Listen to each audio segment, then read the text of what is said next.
Start streaming. And alrighty.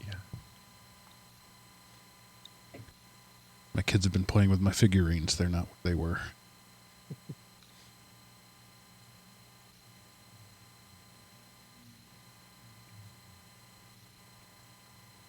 I can always tell. All right. Okay, that looks good. Let me do a audio test on the stream. Hello, audio test on the stream. Yay. Test on the stream. Hello, audio test on the stream. Yay. All right, there be audio. Good, good. So now I can close a couple of tabs so that my poor little i5 stops dying. Stop it! You're killing me! Okay, so, Kirk, probably should have asked you this earlier. All right. You have the option of we can do your little intro interview part and you can go on your way, or you can hang out for the whole bloody mess. Well, to be honest, You're so honest, you muted yourself. I think I'll just hang out for the entire thing because... Okay. Oh, there we go. That's going to be awkward. So... All right, so this is actually the first time I've ever done anything like this. So I know you're going to do the regular intro. Right. And then how soon? I mean, exactly what do you want me to talk about? This I have is a few ideas, a few talking points, but this is for you. I'm going to open the floor up to you. You're going to talk. We're gonna respond to your talking. You're going to respond to our talking in response to your talking. It's called a conversation. Yes, I know. I don't want to run out of steam. I know you young whippersnappers may not be familiar with that, with your texturizing and your Facebooking. Oh, no. Exactly. It has begun.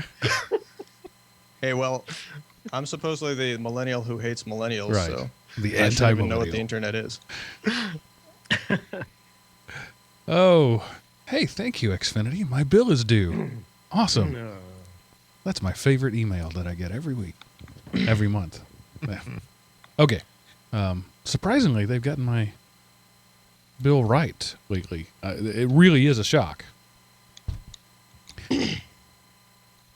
Where I used to live, Seth, you can agree with this. The McDonald's there never got an order right, ever. It was just a given that when you go there, something's going to be wrong. One day I actually called their customer comment line to tell them that they got my order right. And it was such a momentous occasion. I wanted to give credit where credit was due, and at the same time, let them know that it is a momentous occasion that I ordered 3 items and got all 3 of them the way I asked for them. And it's not like I was asking for, a Big Mac with no sesame seeds. No, it was just, basic double quarter pounder, large fries, and a Dr. Pepper with no ice. And I would get a fried Fillet of pie fish. and a fish sandwich and an orange soda extra ice. Anyway. Okay. Let me start my Audacity. I am recording locally. Please so, begin Kurt, you your are local staying recordings. with us for the whole show then, right? Yeah. Okay, Okay. cool. Cool. And are you Kirk? Is that what you want to be called? Yep, that's fine. Van Heining. You actually got it right. A lot of people have no idea how to pronounce it. Well, you said it earlier, so I Well, cheated. that's true. Okay. Me and paying attention. We're not well acquainted. Zivik, that's what's wrong with kids your age. And kids our age. Yes. The recording has begun. 12/18. Air date. What's the air date on this one? 12/21. Okay. I typed this on my laptop with the busted 2 key, so it said 12/1 instead of 12/21. All right. Here we go. Hello, everyone, and welcome to the GeekRant, episode 264. Everybody gets a trophy. Recorded December 18th, 2016, and brought to you by Element OP Productions. All right, wait a minute. I'm hearing myself on somebody over there. Yeah, there's a bit of background feedback somewhere.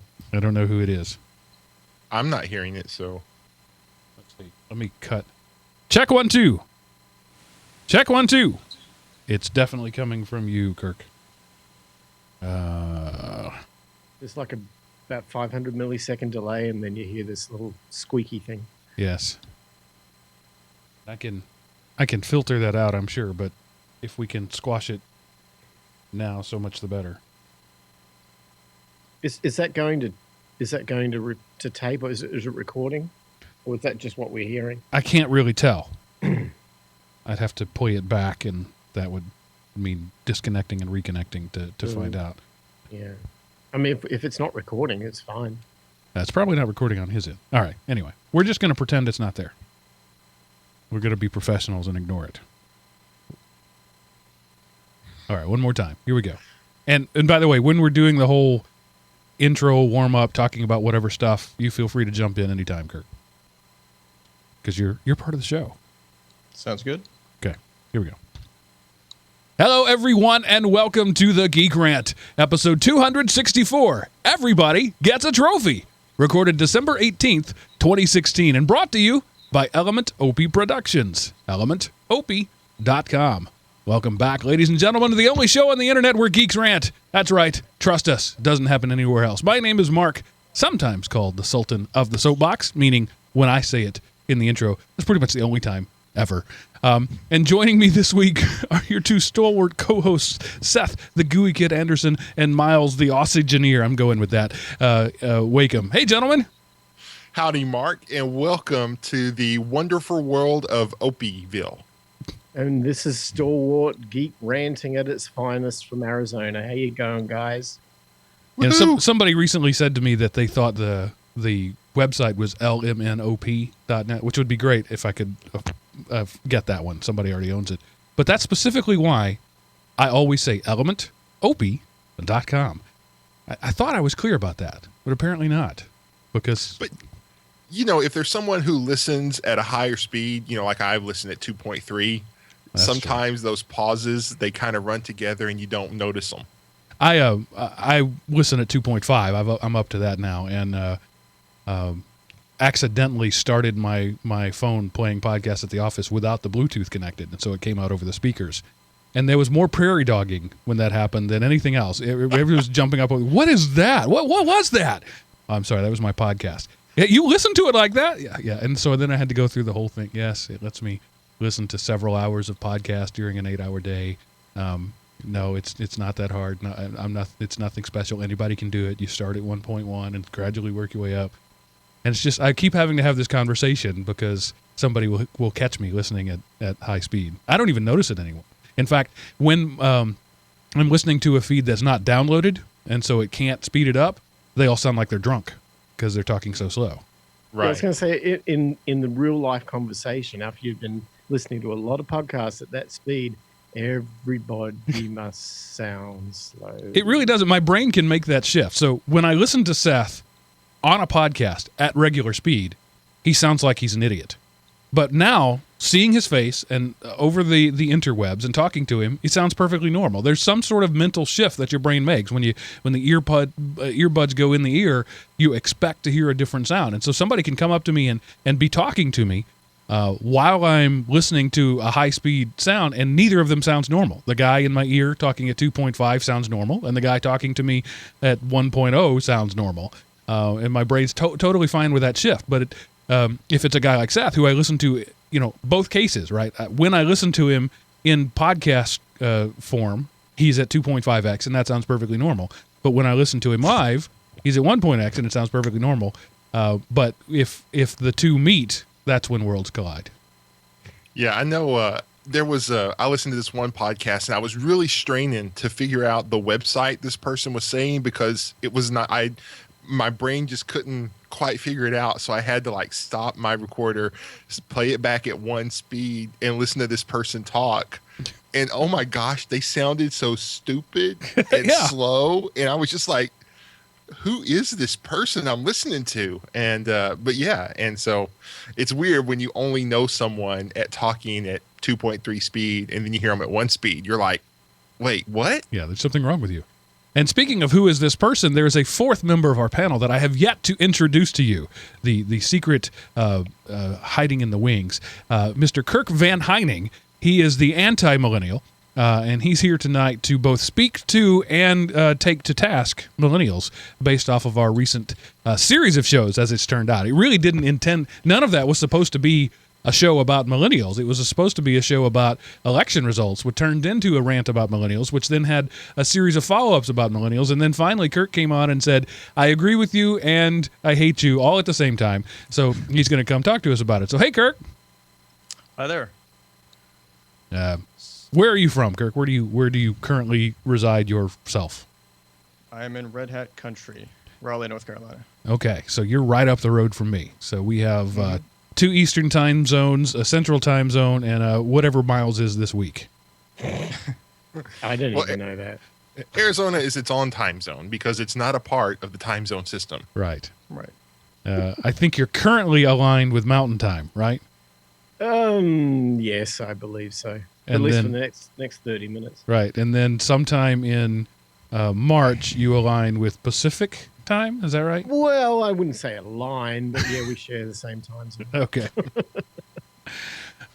So anyway, that's all we got to say about that. So Miles will just no, you're Miles. Kirk will just be pitching in at any point throughout the show. He is of course the discussion, the interviewee, but he's also going to be a co-host. So we'll see what he has to say. So Kirk, feel free to jump right in. And if you know Try not anybody to at Red interrupt. Hat, I tried to get a job there and they wouldn't even look at my resume. So if you got any in there, it'd be great. Yeah, you really do have to know people.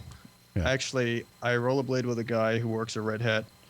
He's one of the big wigs, and you send your resume in, and he kind of sponsors you. But so far, nothing. Yeah. So So for me, I'm not nearly enough of a coder to be a coder. I'm not enough of a network weenie anymore to do that. Advocacy would be my thing. If they need somebody who's a loudmouth, I'm really good at that. He is. You've been listening to the show long enough. we'll get you sponsorship. All right. So, Seth, I don't even know how to lead into this. I pride myself on leading people into things, but how do you go into big bag of meh? I don't know. You mean Miles? Oh, that was me. Oh, okay. Yeah, big bad of meh. It's Christmas time. Yee-hee! It is. Right. Yeah, so do you guys like shopping? Just curious. I like buying, which is not the same thing as shopping. Online only. Online only. What about you, Seth? Are you in the same boat? I kind of like shopping. Whenever I have more money, it's more enjoyable. But yeah, I kind of like the actual shopping experience. And I really like shopping used because then you get to haggle with the person over the price. And to me, a lot of times that's more fun than whenever I actually agree on a price and buy the item. I'm like, couldn't we have argued some more? So It's time to haggle. Yeah. No, well, I went out looking for Christmas gifts, and I have my mother-in-law and my sister-in-law staying with us for a few weeks from Australia right now. So we've got, I've got quite a few gifts I've got to get for Christmas. So out we go, me specifically, into the wild blue yonder that is the mall. And man, I tell you what, it's so scary out there. I don't know how people do it all the time. I can't handle it. I went out, the parking's horrendous, the whole bit, the whole experience is horrible. So anyway, I ran away from there and ended up going to the most common place that at least I know my way around, and that would be Best Buy. There you go. So, what do you do? As a guy, you buy women gifts at Best Buy. Okay. Very romantic. Yeah, very romantic. Here, honey, here's a toaster and divorce papers. So I'm running out of ideas. So I go in there and all I see are like Oculus Rifts. I'm like, oh yeah, that's going to really work for me. And the latest MacBook blah that is going to be $3,000 to even go in and look at it. And it's just, the whole thing is just horrible. So I recoiled from that and I came back to the interwebs, and I'm not finding anything. And so I put it out there more of the question than a statement. What do you get people for Christmas if you're a geek? What is the 2016 gift spectacular? Any ideas, you guys? Well, I have girls, and so the oldest one specifically, she's 14. She specifically said gift cards. Don't even try. Just give me a gift card. I'm good with that. The tween, she's 12. She's still into clothes and stuff like that as getting older, but she's also still into toys. So she's kind of the hardest one. And the youngest one, baby dolls and stuff. So girls are in my shopping experience easier to buy for than boys, and certainly easier than full-on grown-ups. Little girls are still, Doc McStuffins. We're good. My problem, I run into two problems with shopping. One, I'm a tightwad. The very first show I ever did on the internet was called Tightwad Tech. I'm still a geek, a tightwad and a geek, and when you look at tech, those two things don't go together. Like you said, the $3,000 MacBook whatsoever. But then also, all of us who are listening to this show have an inherent antisocial streak. That's why we bond together. That's why we like this world. I work in IT. There's 150 people in my department, and they're all of a type, and that's why we all have the same job. So I get that. I hate going to the stores because that's where they keep the people, and then I hate spending the money. So yeah, I feel your pain, but for me, Amazon Prime is the winner. Okay. I mean, I don't even want to say what I ended up deciding to get because this is getting broadcast before Christmas. Yes, and that would be suicide. And the other thing is, it's probably really embarrassing because it's geeky, it's techie and geeky and TV and all that stuff. So I'll leave it at that. But I really felt this year there was a lot of downright failures about 2016. But Christmas shopping really, that was right up there with Trump. I mean, it was bad. So my mom is 73 years old, and she specifically asked for a Roku. So she wanted to cut the cord. She had seen my experience. She came over to my house Thanksgiving and saw me navigating around the Roku and was asking, what kind of cable is that? And it's an understandable question considering her knowledge. And I said, well, it's not. It's called PlayStation View. And so while she was here, at Thanksgiving at my house, she signed up for PlayStation View on her phone without yet having had an internet at her apartment. She just moved and not having a smart TV. So she's got PlayStation View she can't do anything with. So she specifically asked for a Roku. So that was kind of both cool and geeky and unexpected all at the same time. And you get to use it too. I think 2016 is going to be the year of retro, where you look back to stuff like, I know it's in the show notes here. There's a thing for Think Geek. I get their newsletter every day where they want to sell me stuff. But featured in it one time was a set of Star Trek, the original series, bed sheets. And I looked at them and I went, I'm a tightwad, but I don't think I would mind having that. And so this is the retro. You get something that reminds you of something you really like. There's nothing new in 2016. Yeah, USB drives in various shapes are always a winner. Kirk, what are your thoughts? Well, I got to say I'm a little bit selfish sometimes in getting other people gifts, particularly if I'm in the same geographic area. If I can use it too, that's part of the equation. So not every single gift. Sometimes it's a completely selfless gift. But if it's something technology related, I'm gonna be using it too. When I was, 5 or 6, my brother bought my mom a gift, quote unquote, bought my mom a gift. Right. And literally, I think it was a tape deck back in the days when there was like the piano tape deck with the flat one. You wouldn't know, Kirk. The flat ones with the extendable keys where you had to push, you had to hold down, record, and play at the same time. I think that's what it was, if I remember correctly. And as she opened it, literally, out of his 8-year-old mouth was, "I got this for you for Christmas, but don't touch it," because he bought it for him, not for her. And I think we all still do that. We're better at hiding it. Right. Man, I tell you what, this is one of those things where it's better to receive than to give. At least it's easier. And on the Christmas theme, and by the way, this is going to go out on the 21st, so it's 3 more shopping days till Christmas if you count Christmas Eve as a shopping day, and let's face it, most of us do. Yeah. So even if you don't celebrate Christmas, you probably know somebody who does. But something that's been bothering me, and this time of year, of course, it rears its ugly head. But I've wanted to know this for years, and I thought, well, let's tap Malcolm Gladwell's wisdom of the crowds here, and let's see what the internet thinks. My question is, how many partridges were in that dang pear tree? So, on the first day of Christmas, my true love gave to me a partridge in a pear tree. On the second day of Christmas, my true love gave to me 2 calling birds and a partridge in a pear tree. That's 2 turtle doves. Right, that's what I said, isn't it? Okay. You said calling birds. and Okay, there's some number okay. later. Now, then it was 3 French hens, 2 calling birds, 2 turtle doves, excuse me, 2 turtle doves, and a partridge in a pear tree. So now, at this point, I'm up to 3 French hens, 4 turtle doves, and 3 partridges in 3 pear trees. Is that the way you guys see that too? Did this come with an aviary? Sheesh. So at the end of it, you have a pear orchard, and a flock of partridges, and like 47 lords a leaping. But is that right, or am I misreading this thing? This has been bothering me for years, and I need to put this to rest. Yeah, I guess it's a permutation. I have to go back to my high school math.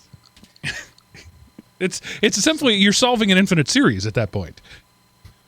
Right. So then your contention is on the second day of Christmas, you get 2 turtle doves and a second partridge in a second pear tree. Exactly. So I mean, that's what the if word they just- said. The word is "and" specifically, and a partridge. See, it's not with the partridge. It's "and." See. Okay, but you could argue that you're only getting the partridge and not the pear tree. The in a pear tree could be describing where the partridge is. Okay, so I will accept that there's a possibility there's only a single tree, but that tree then has 13 partridges in it by Christmas time. Yeah. Could be. I think. And on the 13th day, she gave you the Visa card statement. Holy cow. That must be an expensive Christmas. They do that every year. They total up the 12 days of Christmas and tell you how much it would cost. And it's like one of those little fun inflation indicator things. So I need to look at that and see if they're doing the 12 factorial or if they're Right. actually doing the one. I don't know. I need to find that out. Well, here's the thing. Maybe the person they're giving it to has like Alzheimer's or dementia, and they're simply reminding them of what they got on the previous days. They could And have also- a bad memory. you also Only gotta think- 140 characters long. Anything over that you forget, so you got to remind people all the time. Exactly. You also got to consider the life expectancy of the partridge. Well, that's true. Did it last 12 days? That's the question that's always been in the back of my mind.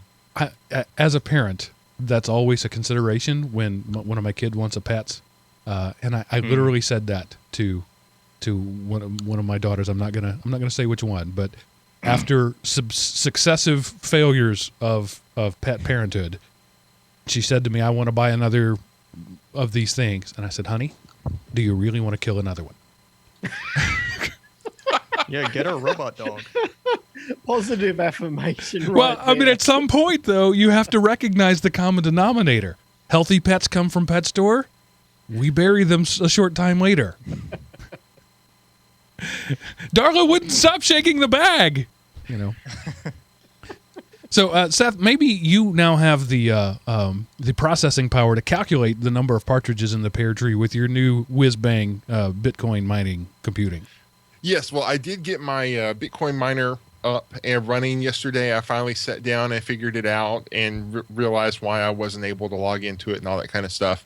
And let me see here. I will give you live up to the second quotes of how much I have made, because it's been running for right now almost 24 hours. So as soon as my webpage refreshes and I have to do Bitcoin is right now about $790. So times point, hold on, scintillating radio, folks. You don't get this anywhere else. And why would you want to, really? I'm up to $1.26 that I've made in 24 hours Now, of Bitcoin mining. That's not counting the cost of running it. This is gross returns. That is correct. Okay. And let me see, in 24 hours of running it, so that would be 24 time. That would be. It would have. I've spent roughly $2.40. So. Oops. So, wait, I need to go back and hear that one again. So your gross profit is $1 and change. Your 26 net cents, profit is negative $1.16. Pretty much. It'll get there eventually. But here's the thing. The room that the Bitcoin miner is sitting in, I have it opened up so it's not closed. It was warmer this morning than my bedroom closed and the heater running full blast. So I'm going to hook up a ducting system and I'm going to heat the whole house, and I'm going to save money on our space heaters. Well, with that blue norther that's coming through right now, you could just open the window and solve all your cooling problems, right? Probably, because, I mean, okay, it is cold. When the low was 19 and the high was 31, I mean, come on. I understand people in Buffalo are like, yeah, okay, we'll call that a fall day, but you got it. When the high doesn't even reach up to the freezing point, that's cold. And it's cold. And the hard thing is, yesterday afternoon, it was like 73 degrees. And last night about midnight, it was like 25 degrees. So in like less than 12 hours, we had a 50-degree temperature swing. Welcome to Texas. And it's not even winter yet. Yay. I was talking with one of my northern dwelling friends, North Dakota, somewhere up in that general area.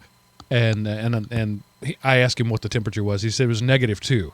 It's like, no, that's not even a real temperature. That's an imaginary number. You can't have I can't be -2 years old.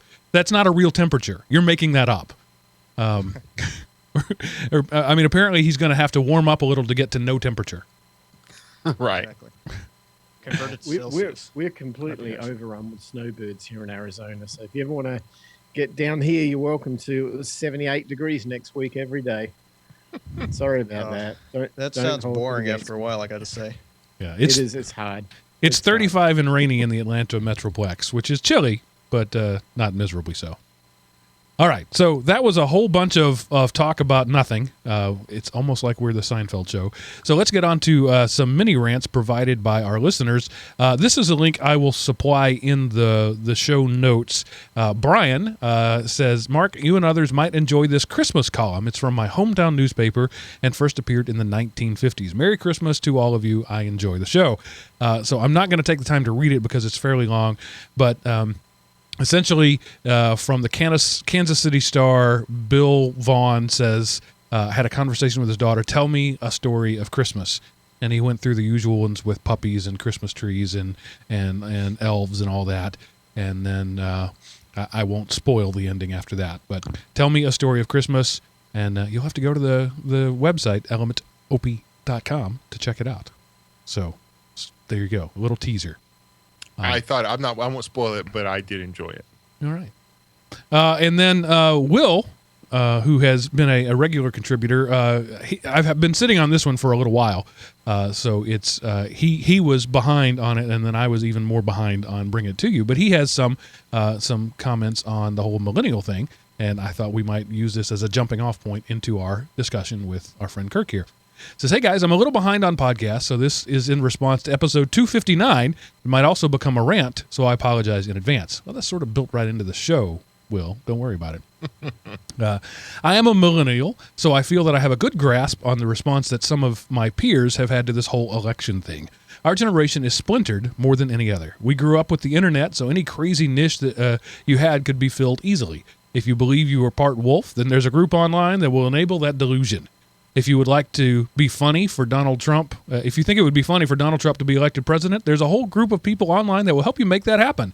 Mark mentioned that the Generation Z kids seem to be tired of the whining. Well, it's not just them. The vast majority of millennials are tired of it as well, and we're tired of it when we stopped being friends with these people and we saw them when we saw them throw the temper tantrum at their birthday party because their dad bought the wrong flavor of cake or their mom gave the same video game that a friend did. There's a civil war brewing under the surface in my generation, and this is just the first time that others are seeing it. The way I see it, there are three main groups that are causing these riots.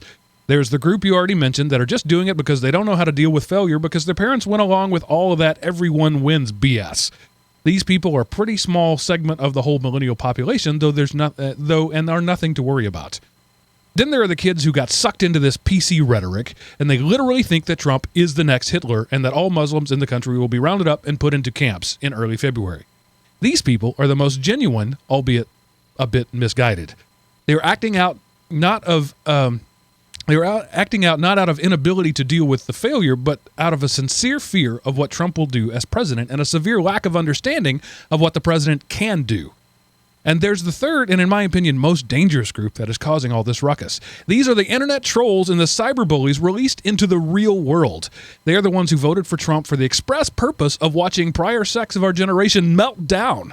Not saying that's why everybody voted for him, but many people just believed in his message, and that's why these people voted for him. They are the ones stirring the pot and adding flames to a fire by spray painting messages on college campuses and hanging posters all over that they know will rile up their peers. For them, chaos is for chaos' sake, for the lulz. And for their message, I agree, they don't have one. They're simply saying, "Wah, give me what I want or I'm going to hold my breath till I pass out," which is why I'm not calling it protesting. I'm calling it acting out. Regardless of how sincere they might be, they are not thinking. They are acting out of passion and nothing more. Abraham Lincoln once said, "Passion has helped us, but can do so no more. In the future, it will be our enemy. Reason, cold, calculating, unimpassioned reason, must furnish all the materials for our future support and defense." I feel that this is the passion he was talking about. Thanks for the show, Will. I could not have written a better diatribe than that. So let's go to our resident millennial. And Kirk, what do you think about that? That was a very good rant. To add to it, I think an ignorance of history is really causing people to compare Trump to Hitler, for instance, because they don't really know exactly how extreme it could be. They have never seen anything before. So, and also the fact that they're acting out of emotion as opposed to reason is probably one of the biggest issues. There's something called virtue signaling. You may have heard that before. So basically, and it ties into selectivism too, where you go on Twitter and you say, well, I hate rape. So, well, duh, of course you do. Or I hate Trump because I think he does this.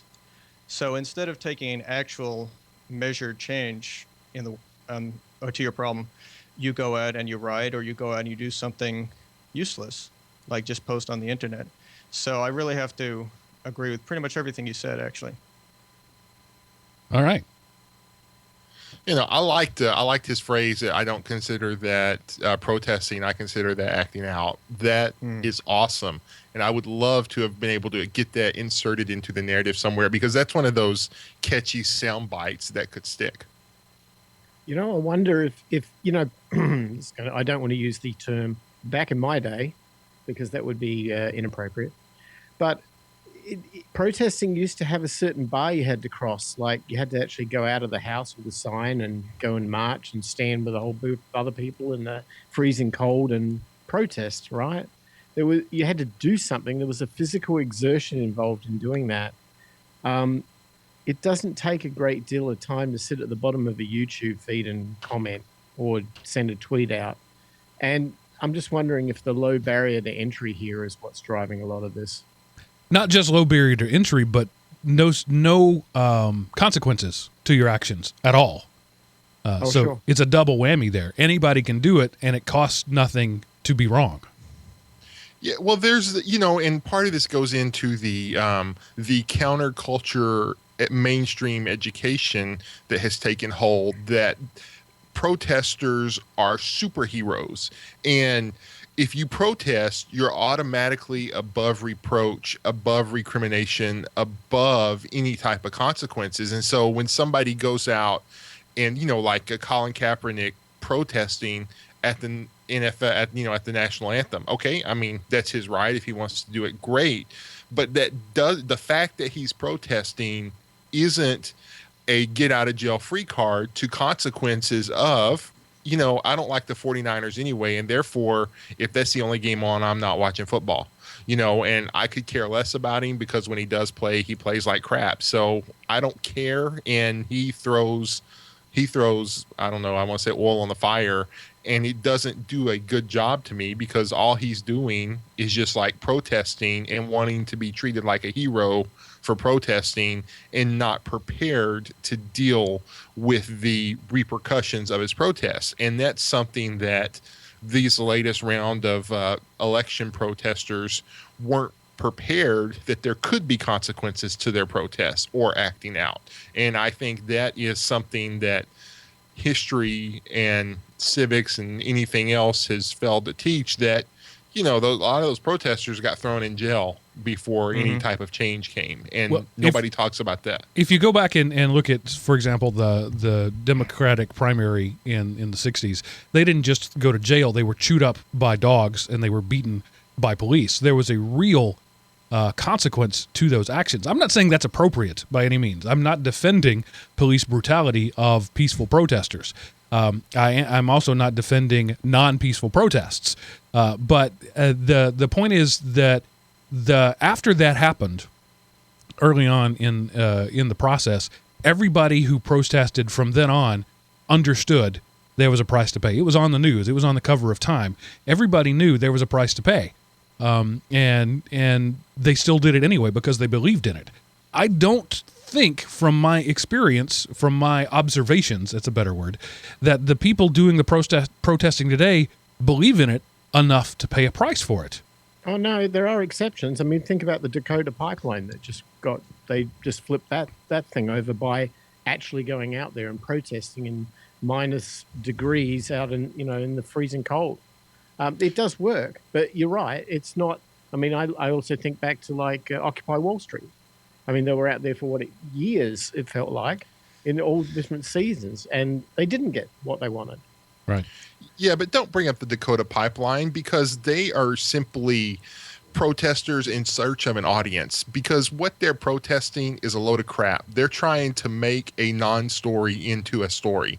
Nobody wants to talk about the fact that pipeline isn't anywhere close to the tribal lands, or that the tribal leaders blew off the government when the government tried to meet with them, or that it's only one of literally hundreds of pipelines that cross rivers in the country. Everybody just wants to say, And, well, you could say the same thing about Occupy Wall Street. They were complaining that some people are rich.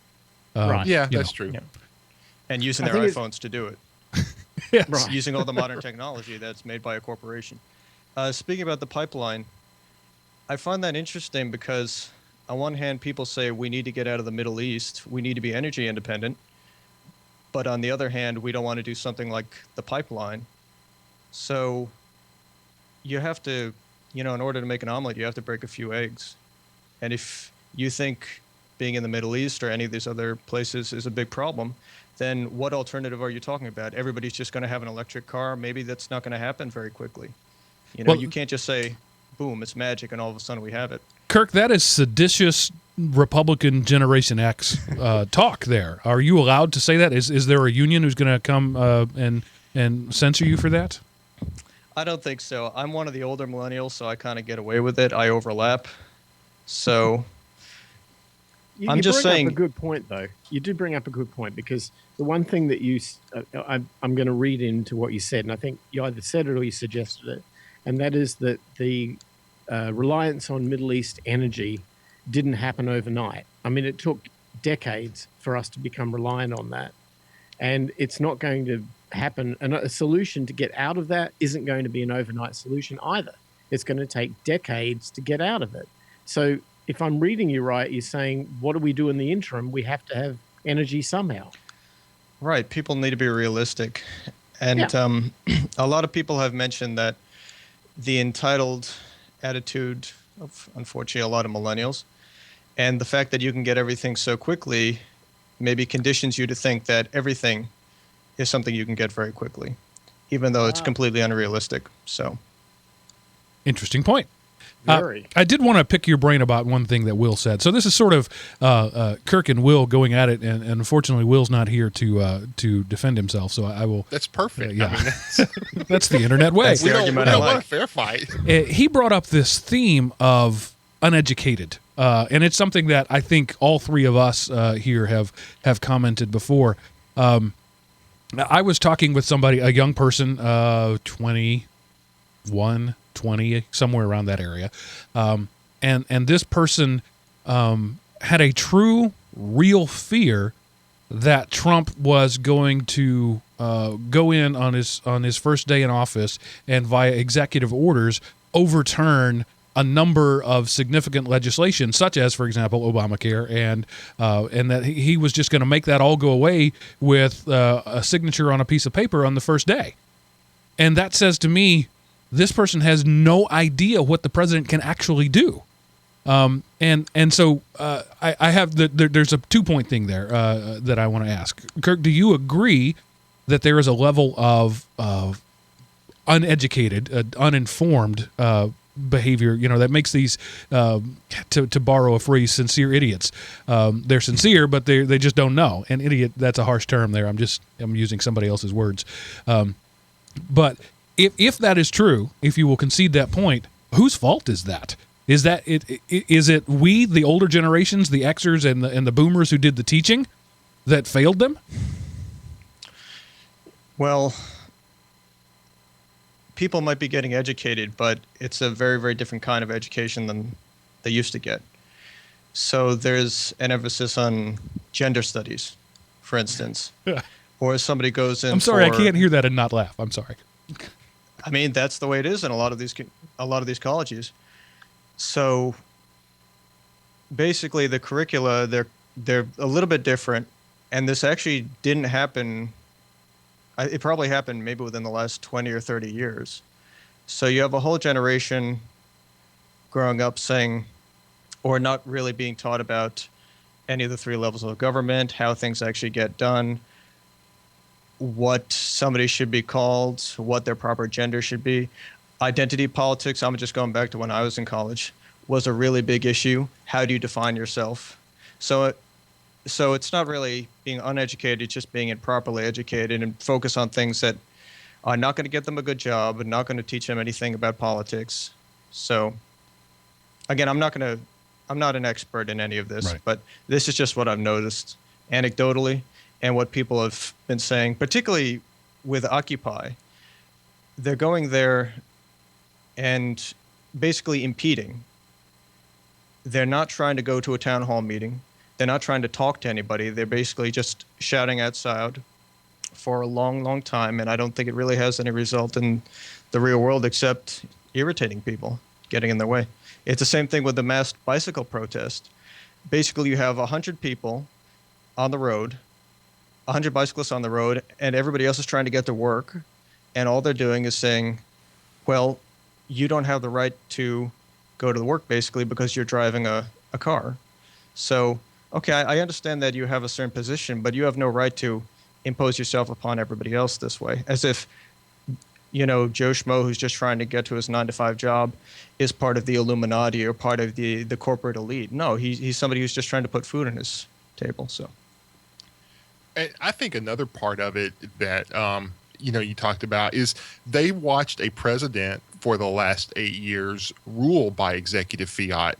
You could tell by the way the Republican Party opposed Trump, whether you're Republican, Democrat, or whatever. You can tell they didn't try to oppose Obama at all, because if they would have put that much effort into stopping Obama, our country would look very different today. But all they did was say, we're going to do nothing in Congress, and therefore, right or wrong, the president then chose to rule by executive order. And so a lot of these people who have spent the last 8 years coming of age with a very progressive, the government's going to give me something I didn't have to work for. Now, all of a sudden, oh crap, the government's going to take away what they gave me. And how am I going to use my gender studies of prehistoric marsupial mammals to get a job in the real world? And, so now they better be afraid, because, there's only, who cares if it was a boy, a girl, or a 17th gender twice removed on their grandparents' side when you're flipping burgers and saying, would you like fries with that? And so that's what it's come to. What I'm hearing both you and Kirk say, Seth, is that they're not uneducated. They're educated in the wrong things. And to go back to my question about whose fault is it, now we have to look at the college system, the fact that most colleges are for profit. And the way you make money is by teaching people things they want to be taught, whether they're relevant or not. Miles, you have any thoughts on that? No, I think you're right. And I think that there's a potential that by the time an entry-level college student goes in now and comes out, let's say 4 or 6 years later, that the world will look in an incredibly different place than it does today, particularly because of automation. And a lot of the jobs that they might have gone into thinking that there was going to be a positive end result of doing that, they're finding that they don't. They don't have it. So you're right. There's those that go in there to choose to study philosophy or, I don't know, world religions or something like that, but have no interest in becoming part of the clergy or whatever. And they come out the other end going, right, now what am I qualified to do? And it's the do you want fries with that job? And then the others who went in there with best intentions, maybe they went in to become accountants. They went in to become, steel workers, welders. And they come out and they find robots doing all their jobs. And now they're going, do you want fries with that? So one way or another, everybody's upset because they're all carrying around $150,000 mortgage on their back and they've got a house yet. So, I graduated 20 years ago, and even going back farther than that, maybe the 10 to 15 to 20 years before I was in college, there was an overemphasis on thinkers and an underemphasis on producers. And so everybody thinks that they're going to go get a job where I think for a living. And so we trained people to do that, be that, the gender studies, right? What is the useful outcome of gender studies? Well, nothing. You can think deep thoughts about men and women. Philosophy degrees. What is the useful outcome of philosophy? As Bruce Lee said, you can think deep thoughts about being unemployed. And lawyers. That we had a glut of lawyers in the 80s because everybody trained to be a lawyer, and there just wasn't enough places for them. And so colleges have been out of step for a long time now with the world around them. And Miles, as you point out, you're playing a game of guess the future or catch up to the past. Either way, there's no good way to do it. But teaching people a useful skill or useful coping skills that are useful in every situation has fallen out of favor. Sorry. Go ahead. I was going to say, well, teaching people how to think using critical reasoning is something I don't think that's really being focused on in a lot of college campuses. Basically, how can you regurgitate information? But also, in terms of technological unemployment, I wrote in to you guys a few episodes ago, and to talk about what you were saying about, Miles, it's kind of, we're being squeezed at both ends. You have to become exceptional almost to get a 6-digit career, a 6-digit salary. Because, if you study philosophy, psychology, gender studies, anything like that, yes, you do have a bachelor's, but if you don't have any sort of, coding background, if you're not on GitHub every day, if you don't know anybody in the industry, then people are probably just going to throw your resume away. And then there are all the jobs that everybody else is competing for, the McDonald's jobs. And so it's a very difficult situation. Yeah, I've mentioned a few shows back, and this is becoming a stronger and stronger point that I'm finding myself reverting back to a lot, is that we have to start training people and whatever whatever generation we want to class them in, whether it be millennials or Gen Z or whatever it might be. We need to train people that this constant habit of doing the go to college to get trained to go and get a job, if that's working less and less and less, and this becomes, as Mark, as you rightly put, a future gamble, you're betting on what the future is going to be, maybe you should focus not on getting a job, but maybe you should focus on getting rich. And I don't mean that in a greed manner. I mean that in the point of view of acquisition. Don't go out there trying to learn to be somebody else's employee. Go out there to become somebody who owns the building that the company works in. But the problem with that, Miles, and forgive my interruption, but this goes right back to the point that you just made earlier about the Occupy movement. This entire group of people, and going all the way back to my generation, all the way back to the kids who went to school in 1985, they were taught that being rich is bad. Evil people are rich. As I commented earlier, the hippies became the yuppies, and they went from protesting the rich to becoming the rich, but they never lost that gene of hating the rich, even though they became the rich. And so that ethos kind of came down, and rich people are bad. We don't want to be rich. We want to be middle class, whatever that means. That's what everybody's chasing, the middle class. And I think, as Kirk pointed out, the middle class is disappearing. You're either going to be rich or poor. And, as I've said before, the middle class is a uniquely American thing, not only uniquely American, but uniquely 20th century American. Yeah, no, you're right. And I'm thinking we need to break the paradigm here, because the whole reason why we work is, well, effectively for two things. One is ego validation, so that we feel that we're actually doing something that makes us feel good and contributing, and all those things that, are those sort of psychological aspects of work. And then the second is to make money. And we make money to provide security to ourselves, to our family, to be able to provide a legacy, to be able to give back, to, all the benefits that come with that. They're not evil. There's nothing wrong with that. In a true free market world, we should be encouraged to go out there and do very well, because by doing very well, we help circulate that wealth back into the economy. And you don't need a job to do that. That's the key thing that I will say this to further that thought. I discovered a group out of Canada who have a website called millennial-revolution.com. And it's a husband and wife, young guys, who have decided to give up the whole premise of owning a house. They're traveling the world, and they're already retired, and they're in their early 30s. And I encounter this over and over and over again with people that I'm discovering who give me so much faith in the future of this generation, that they're breaking the paradigm. They're disruptors. They're getting rid of the old concept of working 40-something years of your life and getting a gold watch. I'm sorry, that just doesn't work anymore. We have to throw that out, and we have to stop training people in college to assume that that is the norm. It isn't now. It's certainly not if you want to succeed. Kirk, I can tell you were biting your tongue there. What did you have to say? Well, not really biting my tongue, actually. Well, having a career, as a lot of people know, doesn't really exist anymore. People are job hopping like crazy. If they want to try to get a salary, they might leave after a year or two. Maybe 5 years is the general amount of time that people are spending. But since you broached the topic about where all this is coming from, I didn't want to use the word hippies, but that might be one of the sources of the current ethos on the college campuses, saying, well, cultural Marxism may be the way to do it. I know that's kind of a facile way to put things. I did encounter some of it myself. And then George Carlin does a very good bit on this too.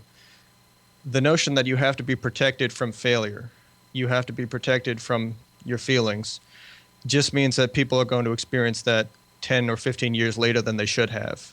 And the name of this episode is Everybody Gets a Trophy, basically a participation trophy. That's kind of true. I think that is pretty damaging to people's psyche. If you don't even have to try, you just have to show up and you get something, well, why would you try? Unless, of course, there's something else motivating you. But what normally motivated people in years past, which is, you have to step over the other guy and try to be the best. If you don't need to do that anymore, well, why would you? And I don't agree with that notion. It's just it's trying to protect people from their feelings. Well, it's not just stepping over somebody. So you had me up until that last statement. Maybe just competition in general. Well, it's not about the competition the way I see it, but it's fear of failure.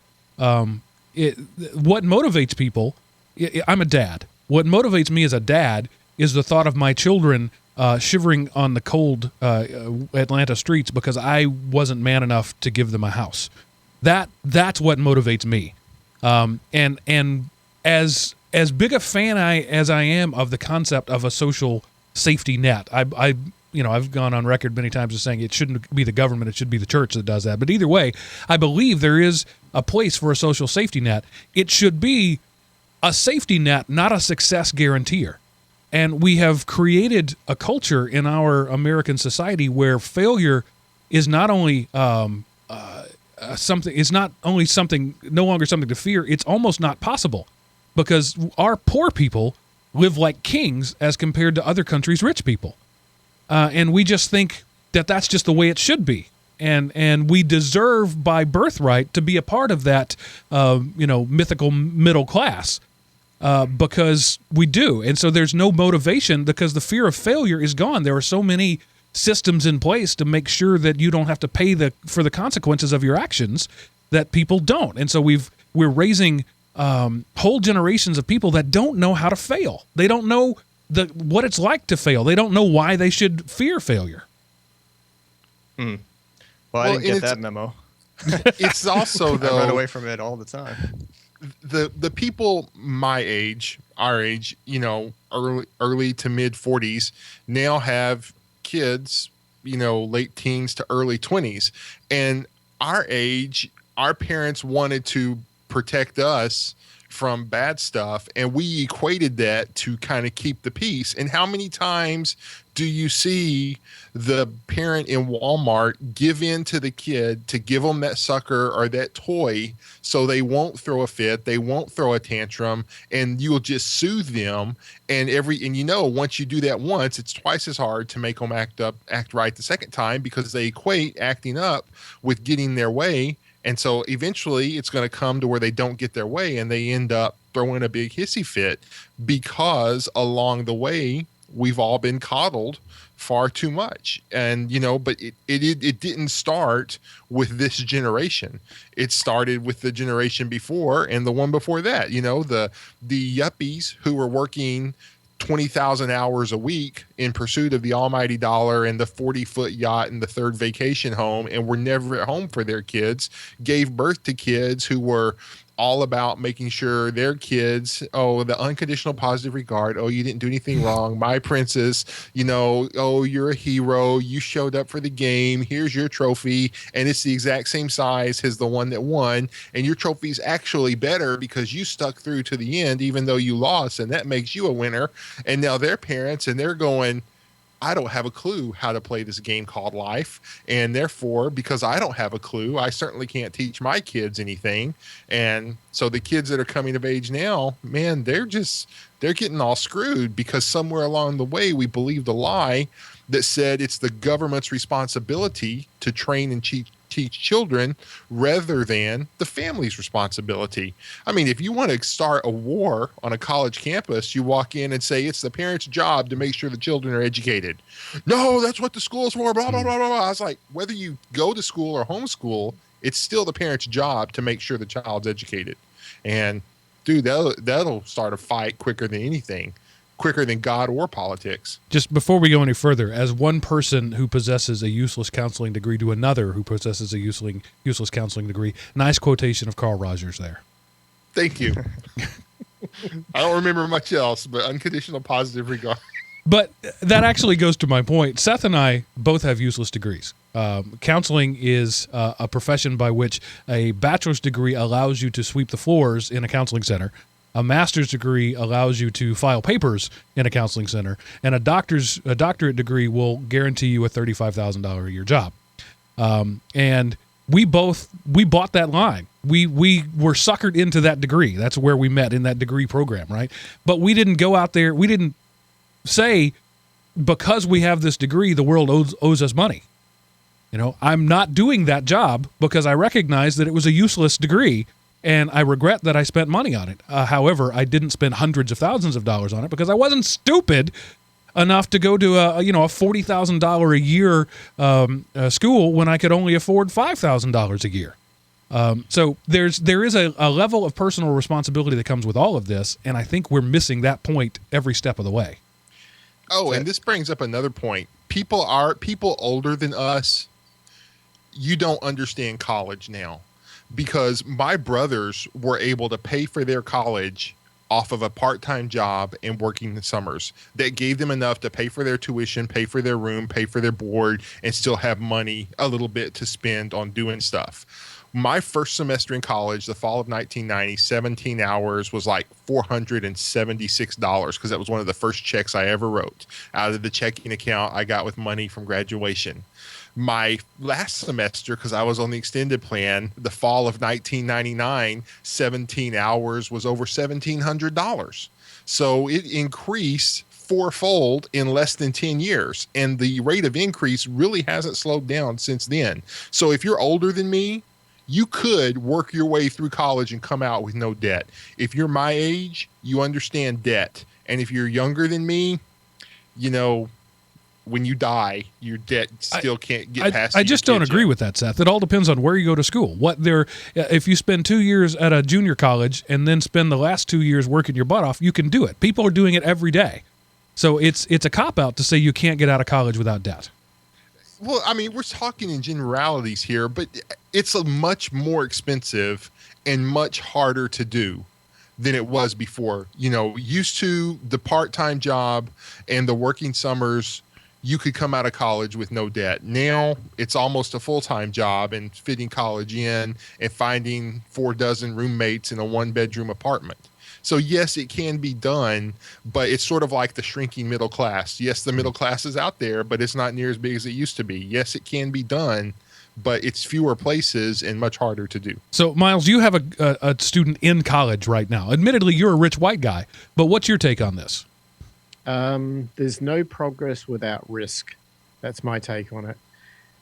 Putting my situation with my daughter in college aside at the moment, I would say that the reason why a majority of people choose to go into college as a de facto position is because they have no ability to stomach risk in their life.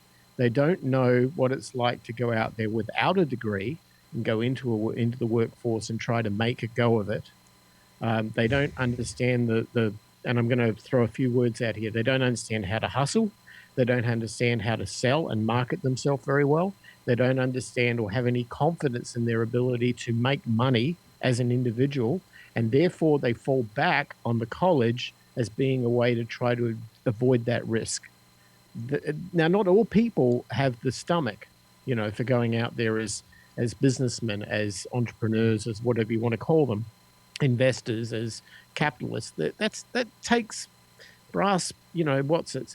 Anyway, some people don't have that stomach. That's not what they want to do. And therefore, maybe college is a good fit for them. In my case with my daughter, we didn't know yet. And so we fell back to that de facto position. But at the end of the day, to come out at the other end of college, to walk into a real world where risk management is what it's all about, and being able to do those things like sell yourself at job interviews, hustle, know about, sense opportunity, take advantage, position yourself for things in advance, understand the value of capital, money, finance, all those things that you need to learn. And let's face it, they don't teach you in college. Those things are what you rely on to survive out there once you leave college, and no one's getting prepped for it. So to spend $200,000 to be prepped not for the real world, I don't know, you're going to have a strategy here that makes sense with all of that. Well, part of the narrative is, in order to get any sort of good job, you have to have a bachelor's. So people are constantly being told that. And Miles, you mentioned that they're not really learning the skills in college. They're also not learning it in high school and before. So I think they feel that going to college is going to compensate for some of the skills they never learned there. This is going to sound conspiratorial. George Carlin, again, talked about it, that they're deliberately dumbing down the curriculum. So people just accept junky jobs with no overtime, with benefits, or without benefits, excuse me. So they're smart enough to man the machines, but they're not smart enough to actually leave the job. And so I think that's partly what's happening in high school and earlier. They're not learning things like trades. So they feel, I have to continue on this completely intellectual path. Let me go to college, get a liberal arts degree, something like that, as opposed to just saying, okay, maybe I could go to community college, maybe I could go to a trade school, apprenticeship, anything like that. And Mike Rowe talked about this. That's really not the fashion anymore. That's not promoted. Yeah, the way I look at it is that no matter what path you want to take in order to earn money, if you don't, in your very young years, when you have effectively very minimal amounts of actual expense, you're not raising a family, having to put other kids through college, paying for a mortgage, you're at that entry level point. If you're not banking 50% of what you earn after tax, and you're not putting that money away so that money starts to generate money for you, you will have no hope whatsoever, and you'll always be the employee.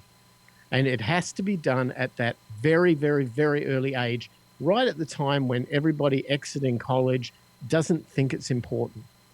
And if we can just change that paradigm and flip it on its head and say, the thing you've got to do is bank half of what you earn right now, and you've got to invest it wisely. And you know what? I know people all the time who are retiring in their 30s for the rest of their life with millions of dollars, and all they were making $50,000 as a teacher or as a mechanical engineer.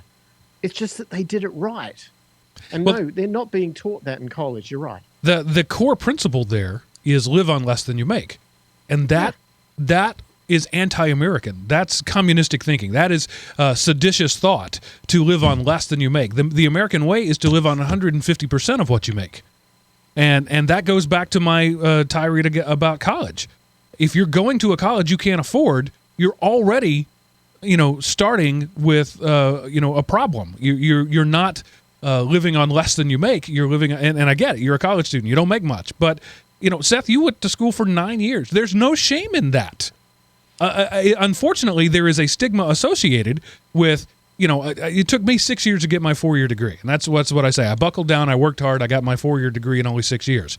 That's a funny little joke that I tell at parties, but I did work hard. I worked my butt off to get my 4-year degree in 6 years because I paid for every penny of it, or a good chunk of it. I did have some government loans because I was, or not loans, but government grants because I was a low-income person, but they didn't cover everything. They didn't cover half of it. So I worked hard. I went from one job to another job to another job, and then I went to school. And then I got out of school and I went to one job and then to another job and then to another job. And it took me 6 years to do it. And I'm dang proud of those 6 years that I worked my way through college. But that mentality was anachronistic 25 years ago, and it's practically unheard of now. Yeah, I know one of the things that really helped me was, it took me 9 years, but some of that time I wasn't even in school. I went to college because I didn't want to face the real world. And then I flunked out of college and I had to face the real world. And all of a sudden I realized maybe it would be easier to face the real world with a college degree. And then I wanted to go to college, and I tell people I made all 4 lists. I made the academic probation and academic suspension. And then when I was ready for college, I made the dean's list and the president's list. So sometimes, I failed, I quote unquote failed at life. I failed at college and failed at life, and then realized, wait a minute, I think I can do college better. Let me try. And then when I tried, I did, and I set myself up for future success. But, anyway. So, yeah. And that goes to something Kirk said earlier about the narrative is that you have to have a bachelor's degree to get a job. I actually agree with that. I think that makes sense. But as a hiring manager, back in my days of doing that, and I know that sounds pompous when my department was 2 people, but still, I was a hiring manager. And this was something that my boss, my superintendent of schools there, told me, and I never thought of it this way. But this was a guy. He was a boomer, and he said, "What the college degree shows me is not that you are smart. Lots of dumb people have college degrees. It doesn't show me that you are a hard worker. Lots of lazy people get college degrees. What it shows me is that you can do something difficult for a long time and see it through." And in his mind's eye, military meant the same thing. So if you had 4 years of military experience or 4 years of college, either one of those things told him that you can do a hard thing and see it through. And I think I never really put it in those terms before, but since then I've seen that played out many times in being both an employee and an employer, where that degree, it doesn't really matter what your degree is. Like I said, I don't, on my resume, I don't even put what my degree is in. I just put Bachelor of Science. Because then it's harder, it's less work to explain why I have a degree in counseling with a minor in psychology and a second minor in Spanish Lit, and I want to work on your computer software systems. But if I just put Bachelor of Science, they go, okay, that proves to me that this guy can see a hard thing through. And so, yeah, you do have to have a college degree to get a good portion of the upper crust jobs in the world today. But that's okay.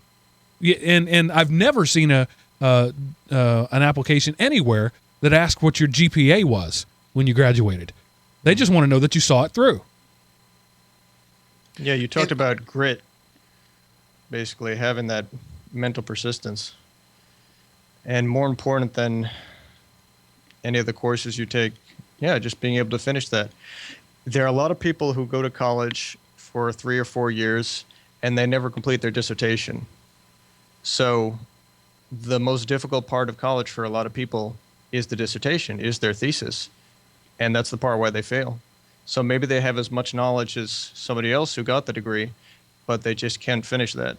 So, and that goes to what Miles was saying, that the one of those soft skills that you have to have is the ability to finish. Mm-hmm. Yeah, I would also go to the ability to live on ramen noodles for 4 years, and the ability to not fall into being a frat boy and coming out with a bachelor of I can drink a case of beer and a half every night. I mean, there's a whole bunch of things that are kind of subtle, but in fact, in my opinion, become really the critical things you learn in college. Like, how do you live without your parents? How do you survive, with other people sharing a dorm or a room? How do you deal with that? How do you manage to control a motor vehicle while you're in college, pay for it, put gas in it, pay the insurance and whatever else? How do you get a part-time job to do it while you're there? If you add all those things up alone, there's your education. The fact you came out with a law degree, well, okay, now do that. But really what you learnt was, how do I live in ramen noodles? How do I fix my own car? How do I not get drunk every night? How do I learn to live with other people? How do I exist that's college to me. You come out with that, you got something. And that is why the bachelor of whatever doesn't really matter. Right. Is you came through that process, you survived. And I think you can actually abstract it a little bit further. And it's not so much the college degree, it's the work. Somewhere you had to put in some work. And if you don't want to go to college and, you want to start, in the oil fields or whatever, and your work might not look like the person's work next to you, but the core factor among everybody who quote unquote succeeded is that somewhere along the line, they had to put in the work. And if the work wasn't the college degree, the work was the hustle that you did 27 different side jobs because McDonald's wouldn't hire you because they thought you were a slacker. And then, you work those 27 side jobs for years and you turn to profit. And the next thing you know, you're worth something to some company at a 6-figure position. You put in the work. Somebody who went to college and did all the I love ramen noodles, even though I'll puke if I eat them again kind of thing, they put in the work too. The work's not the same, but the work is the work, and you can't get away from the work. So, because there's some people who just, if a college degree was success in life, they would forever be a failure because the education system isn't for them. Working is for them. And they can put in the work that is work rather than the work that is getting the degree. So and that's just... Seth, to talk to your story, that during that time of your life where you were invited not to return to the university, the reason for that was because you weren't willing to do the work. And Precisely. That woke you up and you learned the lesson. Another good friend of mine was in that same boat. He was just failing out of college, not doing well. And he said, I'm going to go join the Army. They'll either make me or break me. And they made him into a man, because when you go to the Army, you have to work. You don't have a choice. You work or you go to prison. And I've said this many times, the greatest single value that anybody can bring to any corporation is work. Whatever that is, being willing to produce. And what I said earlier, be a producer, not a thinker. If you can produce thoughts, that's even better. But what the world needs is people who are producers and not consumers. Now, Mark, you were talking earlier before about the ability to handle failure. I guess you guys have heard about the boomerang generation. Yes. So I think that's kind of part of it. Any parents out there, don't bail your kids out at the first sign of failure, because it prolongs the misery. They have to go out there and, earn their marks, basically. I didn't like to accept money from parents. I did stay with, my parents a little bit longer than I feel I should have, but then I finally became independent to a certain degree. Again, I have to really stress this. Do not try to be a lifeline up until, age 30, age 40, anything like that. It's just, It's a good point. it's not going to be good for them. Well said. I jokingly tell my kids that you get to live with me until 18 years in one day, and then I'm throwing you out. I'm not literally going to throw them out, but I am going to start. They're going to have to start adulting at that point. Or charge rent. Yeah, there is that. Something too. like that. So, because I mean, if actually, and going back to the types of millennials who are arguing and who are protesting, I think it's primarily in the West Coast and the Northeast. People who actually were pretty well off. I grew up in a town that was actually pretty well off, and I know the attitude.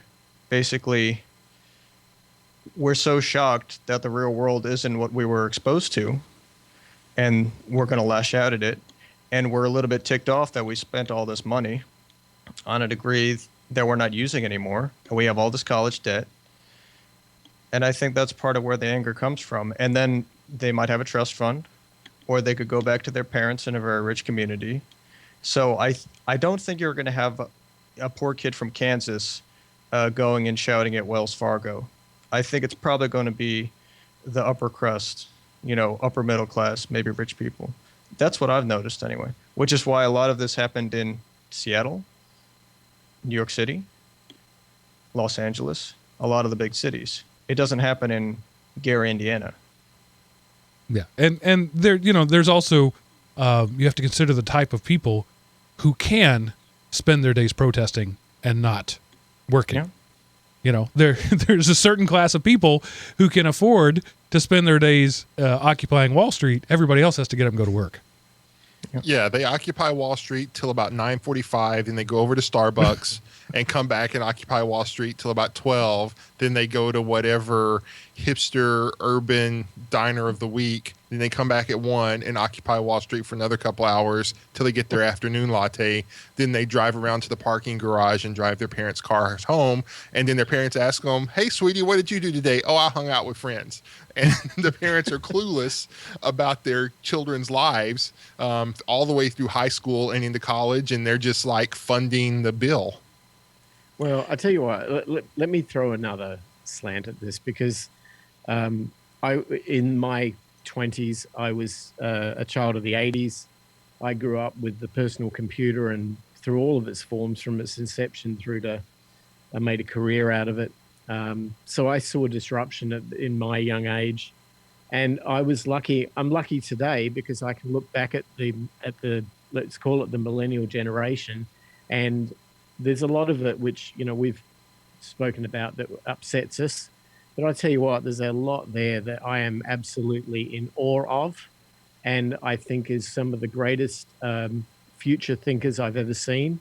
And Seth, we started off talking about your Bitcoin rig and Bitcoin mining. Let's not forget who drives the entire Bitcoin economy. It's millennials. Who invented Coinbase, who invented BitPay, who invented the wallet, who invented all of this sort of stuff. It came from the millennials. It didn't come from us. And at the end of the day, the disruptors, the Elon Musks, the changes of commerce, the changes of energy, the changes of everything that in our society, which is messed up. And I know, look, we're all part of messing it up to some degree. Maybe we did it by negligence, or we did it by not addressing problems when they should have been done. But the generation that we're calling millennials, a very good percentage of those have picked up the mantle, and they've gone out there and they're fixing things. And I'm absolutely in awe of what they're doing. And I'm saying, yeah, there is people out there who we've spoken about, that exhibit those behaviors, but there is a percentage of them out there that are going to be the next Bill Gates, the next Steve Jobs. And these people I'm absolutely fans of. And to this day, if I could just hang with those people, I would be a better man. Well, and the same is true of the Gen Xers. We were the slacker generation, and people called us that because we were. But there was a vocal minority of slackers and a silent majority of workers. And I believe that's the case with millennials too. So all of this generalization I've been doing, Kirk here is a fine example of the silent majority of hardworking millennials out there, and Will, who wrote in as well. You're out there, and we believe you're out there. We just need to hear from you. The world needs to hear from you. Yes. Mm-hmm. I got to say, Miles, that sounds pretty good. I like that. I mean, look, I'll put it to you this way. I have some of the issues that I talk about. I don't think it's a great thing to be a job snob, but I've been a job snob. I say, well, I don't want to work at Walmart if I have another job lined up, even though the other job isn't a sure thing, and this one is. So I could be accused of that too. It's just, I don't think you should be the sort of person who needs to try to get in everybody's way and think that there's some sort of conspiracy against us. You could try to be objective about the facts. Prices are going up, for instance. It's harder to find work. But you also have to realize that sometimes you've made your own mistakes. Your parents may have made some mistakes too, or you've allowed them to coddle you. And you just have to break that cycle, or else, again, it's going to continue. And pretty soon you're going to be a little bit too old and wondering why you're not the next Bill Gates. Well, because you didn't put in the work, because you're not taking the risk that Miles was talking about. Good stuff. And I think I'm going to let that be the last word before we move on to epic miniseries status. Kirk, thanks for hanging out with us. Really, I appreciate some reasoned thinking and a good old rant all at the same time. Will, thank you for your contribution to the show, though it was 5 weeks old and we just now got around to it. But we appreciate that. I do want to say this is the last live show. Live's not the right word. The last time we're going to be together this year. So the next two shows, you will have shows the next 2 weeks, but they have already been recorded and will be released after the fact. So Kirk, you literally get the last word of the year. So awesome. But before we go, Seth has to tell us what happened this week in history. Okay. This week in history is near and dear to my heart because it concerns the single greatest search engine in the history of the vast interwebs. So December the 15th, 1995, Alta Vista launches. Developed by researchers at Digital Equipment Research Laboratories, the Alta Vista search engine is launched. It was the first World Wide Web search service to gain significant popularity. One of the most popular search engines in the early World Wide Web, Google didn't overtake Alta Vista till 2001, and Alta Vista was eventually sucked up by the crappy black hole that Yahoo has become in 2003. But I loved Alta Vista. Babelfish, you could do translation through searching at Alta Vista years before Google. It was the best website period ever. Google in all of its glory has yet to attain Alta Vista status to me. It was also my first experience with URL sniping. If you typed in Ultra Vista, if you fat fingered and hit the R when you hit the T, you went to a hardcore porn site. And so that was my first experience with, hey, people can hijack similar URLs. And then also when they first launched, they didn't own AltaVista.com. That was an established company that sold something or whatever. And there were so many clicks that their homepage was, did you mean to go to the search engine? Click here. Did you mean to come to us? Click here. I remember that. Site. And in years later, I don't remember at what point, but at some point, AltaVista became the holder of AltaVista.com. But that was kind of funny as well. You had to Yahoo how to get to Alta Vista because the URL was weird. Good stuff. And sticking with a variation on a theme, your show closing spectacular is also a historical event. Okay, I came across this. This is a ranker.com site. And, some of the stuff of Rankers is it lists who are the hottest celebrities of the year or whatever, and you can vote up or down. But this one was interesting. Historical events you won't believe happened at the same time. So, because you kind of learn history in silos almost. But the fax machine was invented the same year the first wagon crossed the Oregon Trail in 1843. And you think about that and you go, wait a minute, that's not right. And you go, wait a minute. Yeah, that is right. Because the fax machine was invented in France in like 1843, and that was the year of the whatever Oregon migration that became the Oregon Trail, where everybody died in dysentery. And then there's several other things like that. Like there were still woolly mammoths alive when Egypt was building the pyramids, unless the aliens are the ones who really built them.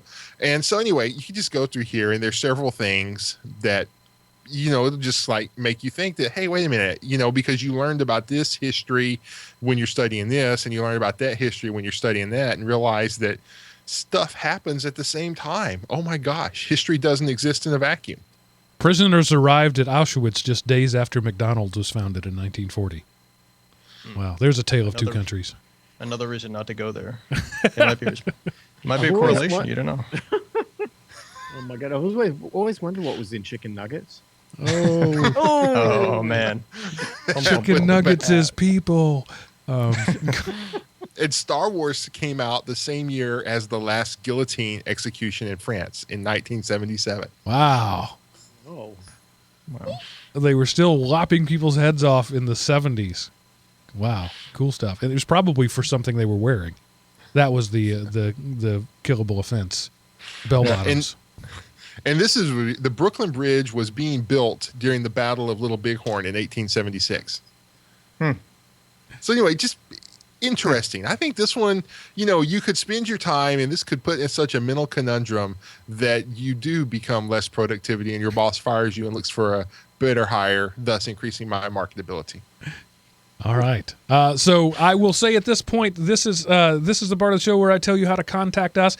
If you do so, we will not see it for a couple of weeks. Just know that, but still do stock the coffers of feedback. Go to elementop.com, click the Contact Us button at the top of the page. That is the number one best way to do it. The second to that is to email geekrant@elementop.com. And if you would like your voice to appear right here alongside ours, you could either be like Kirk and volunteer to be on the show, or you could just dial 559-IM Opie and leave us a short message, and we'll do that either. It takes much less of your time if you do it that way.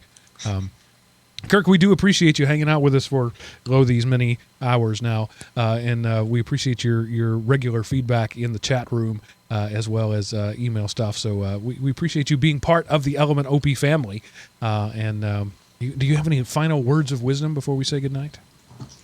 Well, I just wanted to say thanks. It's a real honor to be on the show. And to try to tie everything together, I'd say nothing is as fulfilling as building something yourself. You can be up to all the new shows. You can know everything there is on the internet. But I think there's always going to be a part of you that wants to really work on your own project. So if you feel that you're missing something in your life, that could be it. Your own body of work. All right. Wisdom from the future. Well said. Teach them well and let them lead the way. Chris, not Chris isn't here. Yeah, Chris, actually, thanks for being part of this year as well. Seriously. But Miles, Seth, thank you for hanging out with us, for closing out. This is the first year. GeekRant began in January of 2016. As bad as 2016 might have been, it was the year of the GeekRant. So I will always remember it fondly for that. That and, an Oompa Loompa being elected president. So thanks for hanging out with us, guys. You, the listener, this is all about you. Thank you for listening, and we'll see you next year on the GeekRant. Batten down the hatches. All right, so I hope everybody's local recordings was working, because my computer crashed at about the 50-minute mark. We forgot the power recycle, didn't we? No, I did it, but still, it's I got mine. It's crappy. So I could pull it off of the YouTubes if I need to, but hopefully, Kirk, yours is good, and we can go do it that way. If not, I'll do some hand wavy magic. I've had to do it before. Okay, YouTube people, I'm saying goodbye for a couple of weeks. We'll see you later.